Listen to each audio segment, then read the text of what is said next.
గిట్లా కూడా మాట్లాడచ్చా అని. ఢిల్లీకి పోతే అపాయింట్మెంట్లు ఇస్తలేరు, చెప్పులు ఎత్తుకపోతారేమో అని చెప్పి కలుస్తలేరు అన్నాడు. అమ్మతోడు చెప్తున్నా ఈ మాట, నేను ఎవరు చెప్పులు ఎత్తుకపోతారట.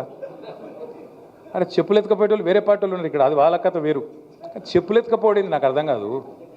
ఢిల్లీకి పోతే అపాయింట్మెంట్లు ఇస్తలేరు, ఎవరు ఇస్తలేరు? రాహుల్ గాంధీ ఇస్తలేడు, వరే కరెక్టే. నీకు ఇయ్యరు కూడా, ఎట్లా ఇస్తారు? నీకు తెలిసిపోయింది నీ కథ అంతా. ఇయ్యరు. ఈ కొత్తగా ఎవరైనా సుట్టపోడు కొత్తగా వస్తేనేమో మర్యాద ఇస్తారు ఎవరైనా సరే, 4 రోజులు ఉంటుంది మర్యాద.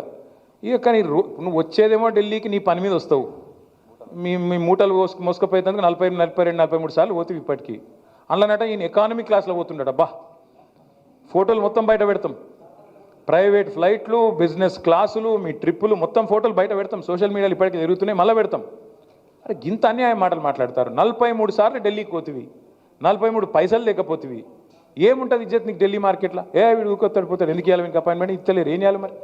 నువ్వు మూటలు మోసినందుకు వస్తున్నావు ఢిల్లీకి, రాహుల్ గాంధీకి మూటలు ఇచ్చినందుకు వస్తున్నావు, మొదలు మర్యాద ఉంటుంది. ఇక ఆఖరికి దొంగలెక్కనే చూస్తారు.